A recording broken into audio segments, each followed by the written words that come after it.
Welcome to the Great Detectives of Old Time Radio. From Boise, Idaho, this is your host, Adam Graham. If you have a comment, email it to me, box13@greatdetectives.net.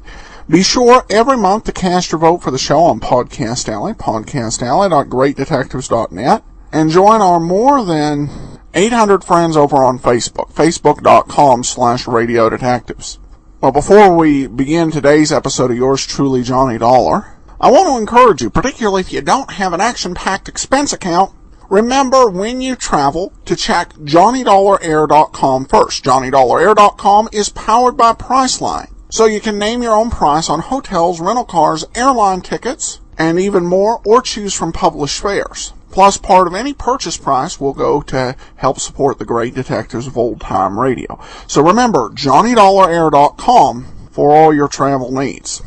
Well, last week ended a pretty good run from the Lillis Bond matter to the Fairway matter of having 8 straight episodes where we either had the episode or we had the rehearsal. Now we're back into the land of lost episodes. I don't think we have, the most we have straight in a row on the O'Brien shows that are remaining is 5 straight. So we missed the Neil Brer matter, and we also missed the Blind Item matter. Today's broadcast comes from August 1st, of 1951, and it's the Horace Lockheart matter. Wrigley's Spearmint Chewing Gum, the refreshing, delicious treat that gives you chewing enjoyment, presents for your listening enjoyment Edmund O'Brien as Johnny Dollar. Hello, this is Bruce Hughes, the Lockheart estate. Yes, Mr. Hughes. Thanks for calling back. I want to let you know I was in town. I'd like to get together with you if you have time to see me. Why, yes, I just got out of court, and I have a meeting in a few minutes. It shouldn't take long. Could you meet me at 5:30 for a drink? Sure, any place you say. All right, there's a place called Todd's right around the corner from my office on Spring. I can find it. This is quite a mix-up, Mr. Yule. The Lockhart's being killed like that? Yes, it is. Are you any closer to learning which one died first? We are now. It was a matter of only a minute or so. Yeah, it's only a $200,000 question who lived those couple of minutes.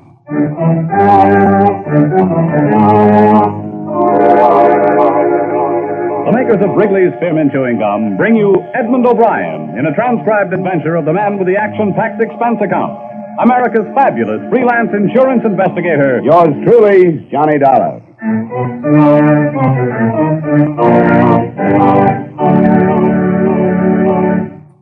For refreshment while you work, or enjoyment anytime, chew a stick of Wrigley's Spearmint Gum. The delicious, long-lasting, real mint flavor of Wrigley's Spearmint cools your mouth and freshens your taste. The good, smooth chewing helps keep you feeling fresh and alert. Adds enjoyment to whatever you're doing. So indoors, outdoors, at work or play, enjoy chewing Wrigley's Spearmint Gum. Wrigley's Spearmint. Refreshing, delicious.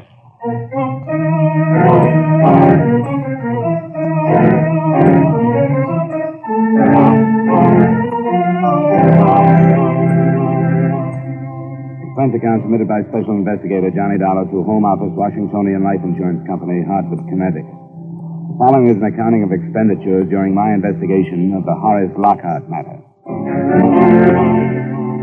Expense account item 1, $8.90, fare and incidentals between Santa Barbara and Los Angeles. Your Los Angeles agent found that I was on a case in Montecito and saved you some $200 in fare from the East Coast to Los Angeles by bringing me down from Santa Barbara. At 5:30 that same afternoon, I met Mr. Bruce Ewell, attorney for the Lockheart estate. You lead off, Mr. Dollar. I'll answer any question I can. So far, I know the bare facts. I tried to get some information from the police, but everybody told me to call some other outfit. You must have called the local authorities? Yeah, shouldn't I have? Mr. and Mrs. Lockheart were killed in county territory, so it's under the jurisdiction of the sheriff. I was way off then. I was almost up to the highway commissioner when I quit. Well, we have a fairly complicated system here. The Lockharts were killed on the coast highway, north of Malibu. They were returning from a visit to Santa Barbara when their car was either forced off the road or went out of control. Crashed through a guard fence and over a bank. What time of night was it? It was about 2 in the morning. Now, the actual report was phoned in by the operator of an all-night garage on the highway. But the man was notified by a young woman. She said she'd seen the accident happen, had stopped, and gone down to look at the car. But that's where our information stopped. Yeah. Am I right that she did tell somebody that one of the Lockharts was still alive then, but that she didn't say which one? That's correct. That's what she told the garage operator. His name is Gallagher. And the whole thing hangs on this girl. What's been done to locate her? Here we put ads in the classified sections of all the papers. It happened only night before last. I'm certain she'll call in before I long. hope so. How often do you look at the classified section, Mr. Yule? Well, certainly we can hope that she has friends she's talked to about the accident. And even if she doesn't see it, why, somebody will and tell her about it. The man in the garage. You said his name is Gallagher? Yes, Patrick. Thanks very much, Mr. Yule. I think I'll rent a car and go out and see him.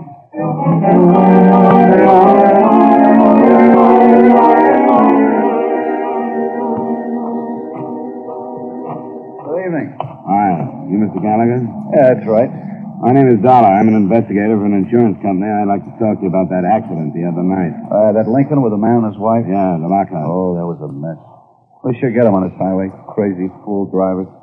He was quite a big shot, I read. He was. What I want to find out about is the girl who reported the accident to you. I don't know anything about her. She busted in here all excited and told me about it, and then she left. Never saw her before, and I haven't seen her since. What exactly did she say? You remember? What do you mean? I'd like to learn her exact words if you remember them. What's so important about her? We're looking for her. I'll explain it to you. But do you remember what she said? Not her exact words, maybe. She told me about the accident. She said there were 2 people in the car, and she said one of them was dead, but she thought one was still alive. Can you be sure that she didn't say, I think the man is still alive, or I think the woman is still alive? No, I don't think she said that. Did she say there were 2 people in the car, or a man and a woman? Yeah, I'm not sure. I didn't think anything about that. All I was thinking was calling the police. As a matter of fact, I was asleep. She woke me up, shaking me, and talking about it. It took you a couple of seconds to come to your senses, then, I suppose. Huh? Yeah, I guess so. She left, and I called the police. But it's just possible that she might have mentioned the man or the woman still being alive. Well, yeah, maybe, before I was awake. But I don't get it. What difference does it make? It makes a $200,000 difference to one of 2 people, Mr. Gallagher. What are you giving me? You carry life insurance, don't you? Yeah, all I can afford. Well, the Lockharts each had a policy naming each other as first beneficiaries, but each of them named a different second beneficiary. Oh, yeah, I'm beginning to see. Mrs. Lockhart had named a son by a former marriage. So if she survived her husband in that crash, even for a minute or so, she became his beneficiary for that length of time. If that was the case, her son is in line for the money from both policies. If she died first, it's the other way around, and her daughter by Lockhart is in line. Oh, I didn't think they cut it that fine. You can see how important it is for you to remember exactly what this girl said. Well, knowing isn't going to make it any easier, to be sure. I'm not sure, that's all. What did this girl look like? Well, I'll give you a little more help there. She had blue eyes, and it seemed to me she was wearing an awful lot of makeup. It was really plastered on. You couldn't really see her skin. Like stage makeup? What about eyelashes? Were they false? Yeah, they were. Now that you mention it, they were too long to be real. What else?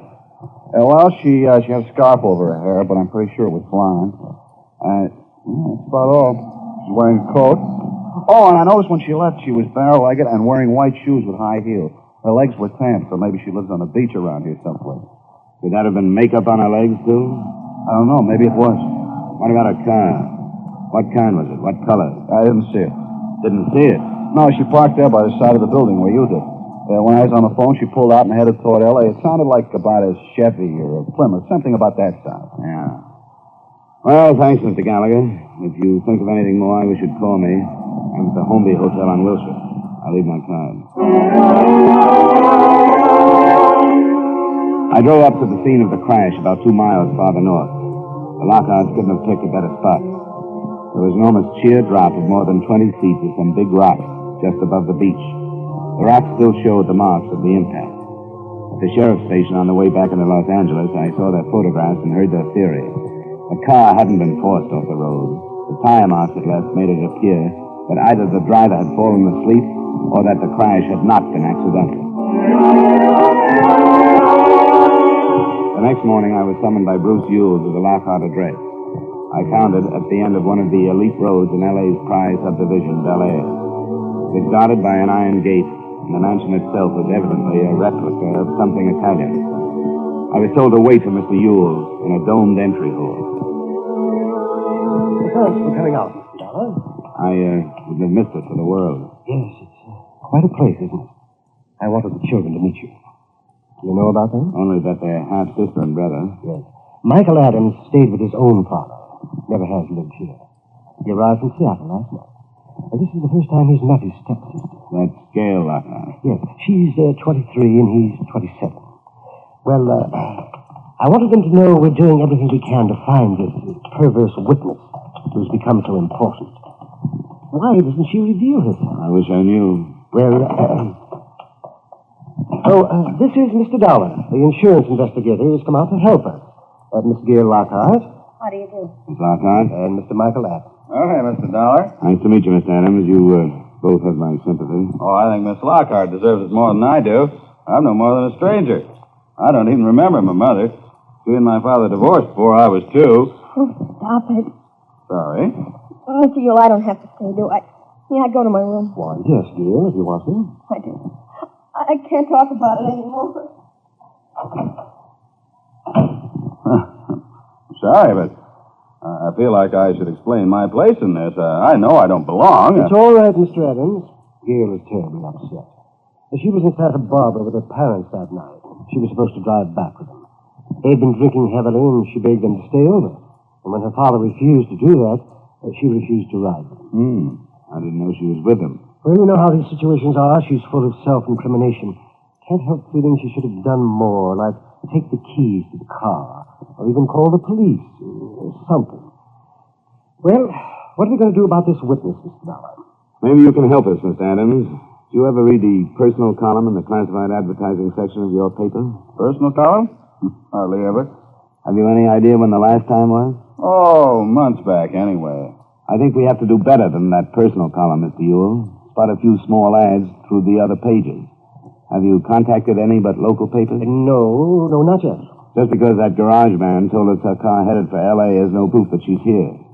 She might have passed right on through. Yes, but a girl driving alone at that time of night... We have no reason to think that she was alone. Gallagher didn't see anybody else, but he didn't see the car either.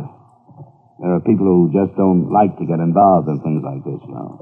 Yes, that's true, isn't it?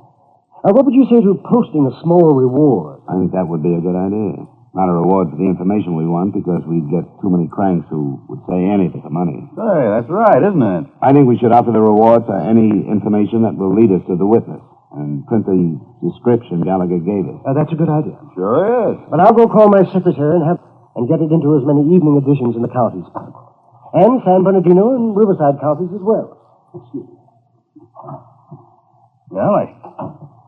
This suspense is really something, isn't it? Yeah. Oh, I know I don't deserve any of the money. Why, you could have knocked me over with a feather when I found out she had me in the policy. Oh, I suppose she always felt bad about the way she deserted my father and me and wanted to make it up, huh? That was probably it. But, man, $200,000. If I get that, I'll be sitting on top of the world. I wouldn't spend it yet if I were you. Oh, I know it's a toss-up, but sure would be justice, wouldn't it? With all she'll get anyway, Miss Lockhart doesn't need it like I do. Why, from the look of this place, she probably wouldn't even miss it. Maybe you're right, Mr. Adams. She probably won't miss anything but appearance for quite a while. Sorry. Can't seem to say the right thing around here. Practical Mr. Adams had to wait along with the rest of us. The second day, the reward was increased. It was increased the third and the fourth day until it stood at $1,000. There it stayed for fear somebody was sitting on the information and watching the price of it go up. A few newspaper and radio reporters played it up on the mystery woman angle, but the actual $200,000 question we wanted to ask her was never let out. We had some worthless reaction, but on the seventh day, we got what we figured was our first break. Apartment house manager phoned Bruce Ewell, and I went out to talk to her. Well, it's not me alone, Mr. Dollar. A few of my tenants have mentioned it, too. We're all curious about this mystery woman, you know. Well, this is Tuesday, and that awful accident happened this so Sunday, didn't it? That's right, Mrs. To Brewer. be exact, about 2 Monday morning. Well, at 10 o'clock that morning, one of the girls who'd been living here left with almost a whole month's rent to live out. Susan Lee. Oh? Would you say she fit the description in the paper? Now, that's why I decided to call. We'd share the reward, but I'd do the talking. Because, especially the theatrical makeup that was mentioned. Susan was a dancer in the naughty 90s nightclub on Santa Monica Boulevard. A specialty dancer, as she put it. Did she own a car? That was another thing. The ad mentioned a Chevy or a Plymouth, and she had a Plymouth. That's very interesting, Mrs. Brugger. Did she say where she was going? Well, she said she'd found a better job in another town, but when I asked her where to change the subject, she was hiding something. Made no arrangements for mail? I asked her about that, too, and she said she'd come back and pick it up as soon as she could. I think she was in trouble. Has any mail come? Well, nothing much. A couple of bills. This one today. From a photographer. A photographer? That might really help. Yes, he must have taken a picture. Let's see the return address. Oh, wait till I tell the girls. Oh, I hope it's her. Well, I never even knew anybody who ever won a reward before. It was her. As a matter of fact, things developed quite nicely. The next hour and a half, anyway. At the garage, Gallagher positively identified the girl in the print I took him from the photographer. So at that point, that's what we had, a picture and the name of our witness. The rest of it wasn't so good. It looked like she'd taken a sudden run out for reasons and places unknown. With a 7-day start, she could have reached almost any place in the world.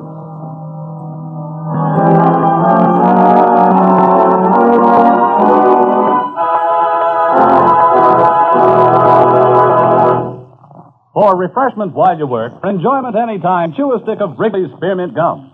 When your mouth feels dry, when you're warm or tired, Wrigley's Spearmint is really refreshing. A lively, full-bodied, real mint flavor cools your mouth, moistens your throat, freshens your taste.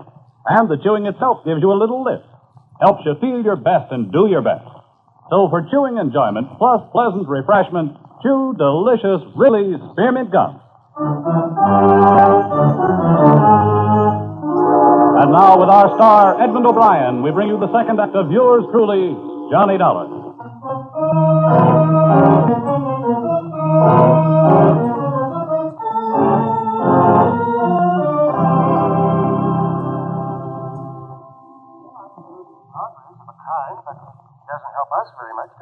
No, not yet, Mr. Yule, but it's more than we've had. One thing I'd like to suggest. Yes? I think we should leave the reward ads running just as they are. Oh, you don't think we should get right to the point and add her name and photo to the information? No, not right now. If she's running away from something, we might drive her farther if we did that. I think we should go on as if we haven't learned anything. Oh, yes, I suppose you're right. In the meantime, I'll see what I can dig up.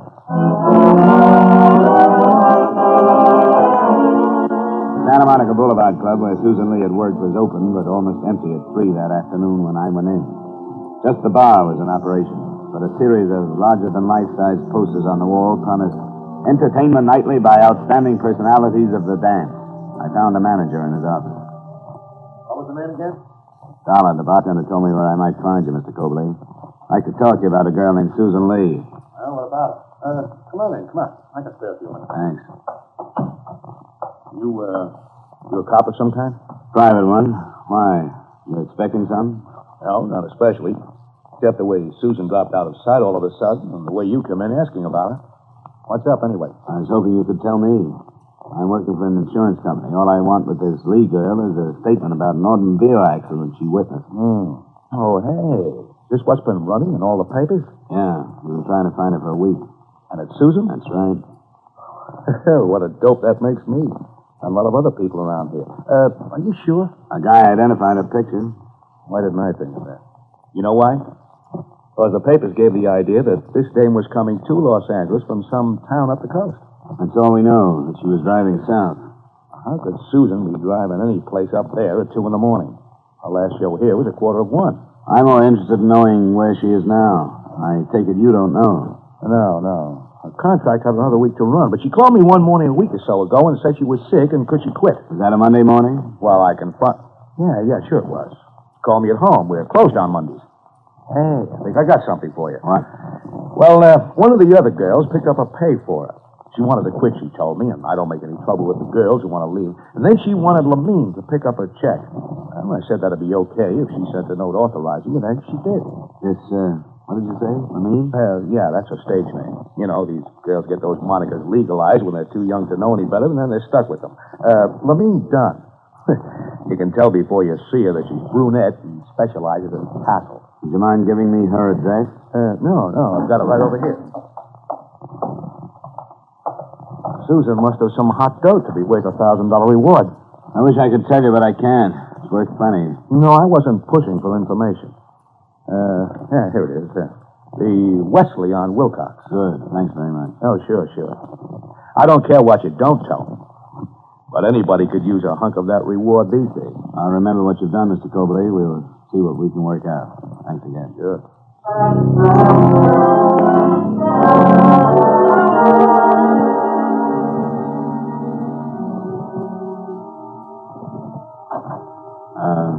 You almost done? Yeah? I suppose you've read the papers like everyone else. I'm the insurance investigator who's looking for that girl. She turns out to be Susan Lee. Oh, well, come on in. What have I been sitting on, anyway? You know what we want her for. Because she saw that wreck. But don't you know what could have happened that made her leave town like she did? No, don't you? Well, I know there was... Look, I'm going to sound like a pretty lousy sort of friend, I suppose, but I only met her when she booked into the club. We happened to get along, that's all. I don't think that's the kind of friendship where you find that greater love hath no man stuff. Besides, she didn't trust me enough to tell me everything. Everything about what? Why don't you sit down? Thanks. I promised her I wouldn't say anything, and I haven't. But now you want to know, and I'm not going to lie about something I don't know. That makes sense to me. Something happened to her that night, and I think it was over that guy she married. You'll have to remember that I don't know anything about her. Oh, yeah, well, she married this guy. I never met him. His name is Robert, she told me. They ran off a couple of months ago, got one of those quick Mexican jobs.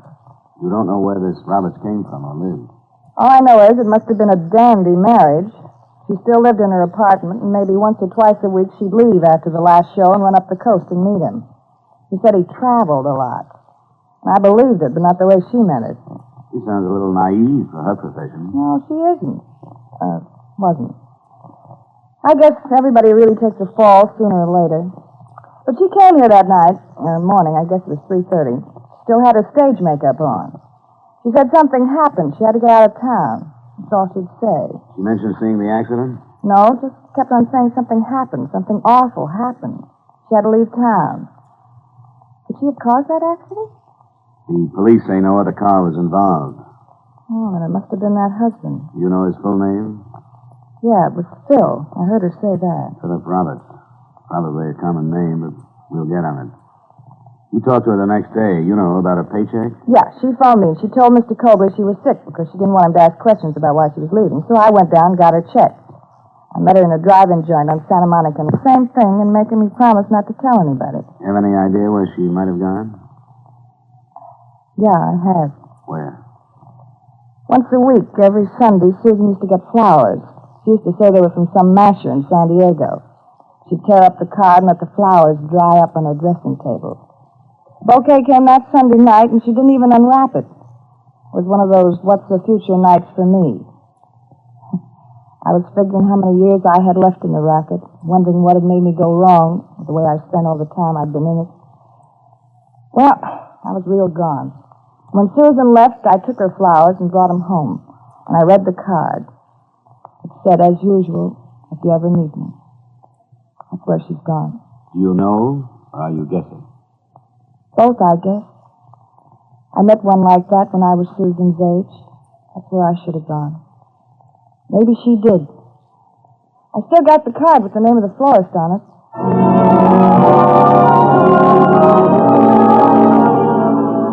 San Diego is some 120 miles from Los Angeles. But when I opened the phone book and saw how many Philip Roberts there were to be checked, the trip seemed short.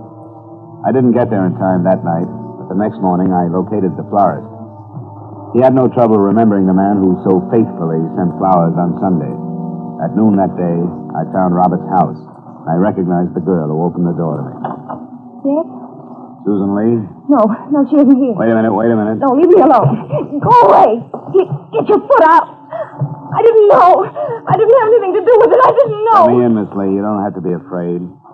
All I want to ask you about is the accident you saw last Sunday night. No, you're lying. Let me in. You're lying. I read about your reward in the papers. You tried to trick me. How did you find me? I had to find you. I didn't do it. I didn't have anything to do with it, no matter what she says.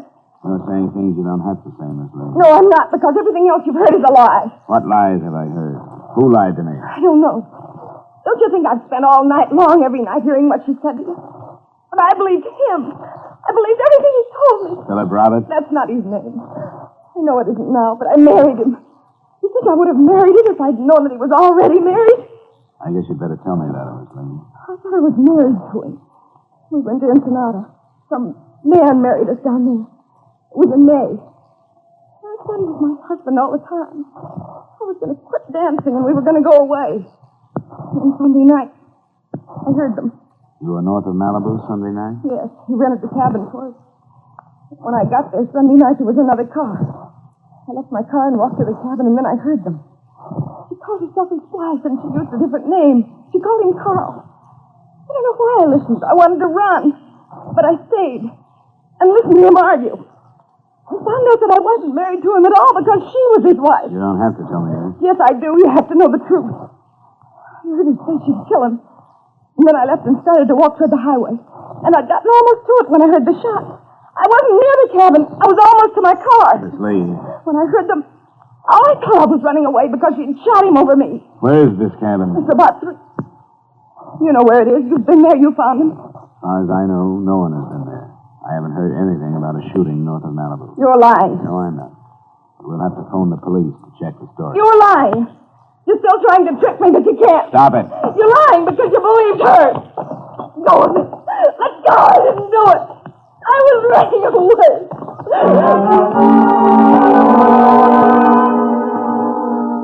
It took some time to digest it.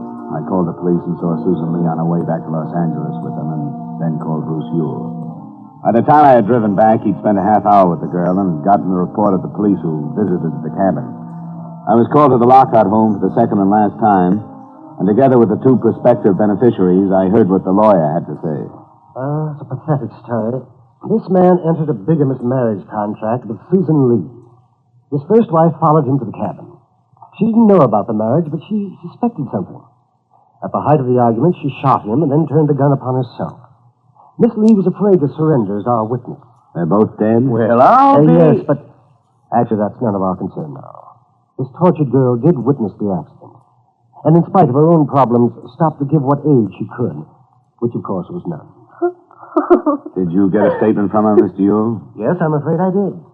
Before a notary public, Susan Lee swore that the person who was alive at the time she viewed the wreck was Mrs. Lockheart. I knew it. Hot dog. Shut up. Make him stop. Get him out of here. I can't stand it. Here, now, dear. Let me take it to you. It's really true?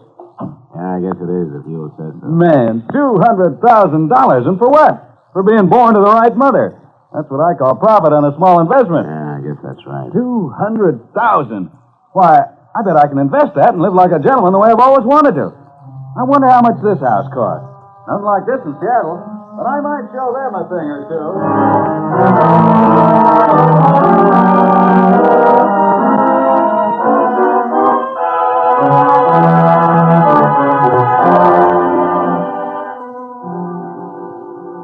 Expense account item 2, $356.50 miscellaneous in Los Angeles. Item 3, $218.45 transportation back to Hartford. Expense account total, $583.85. Remarks? As far as I'm concerned, the money went to the wrong beneficiary. Yours truly, Johnny Dollar.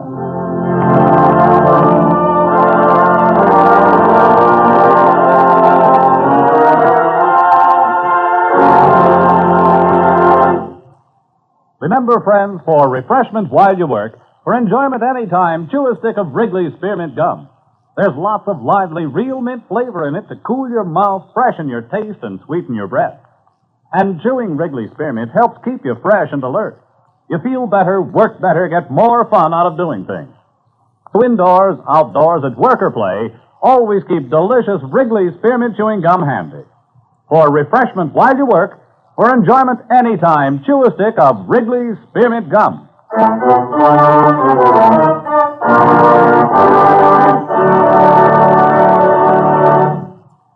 Yours truly, Johnny Dollar, brought to you by Wrigley's Spearmint Gum, stars Edmund O'Brien in the title role and is written by Gil Dowd with music by Eddie Dunstedter.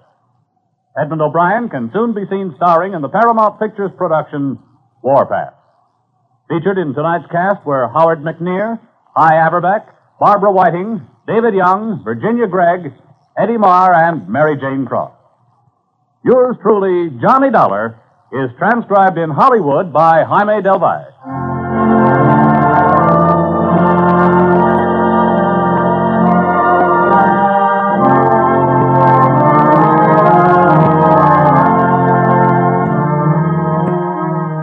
The makers of Wrigley's Spearmint Chewing Gum hope you've enjoyed tonight's story of Johnny Dollar and that you're enjoying delicious Wrigley's Spearmint Chewing Gum every day. We invite you to join us again next week at the same time when, from Hollywood, Edmund O'Brien returns in another adventure of Yours truly, Johnny Dollar.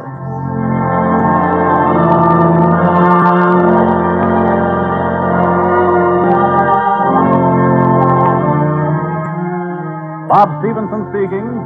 This is the CBS Radio Network.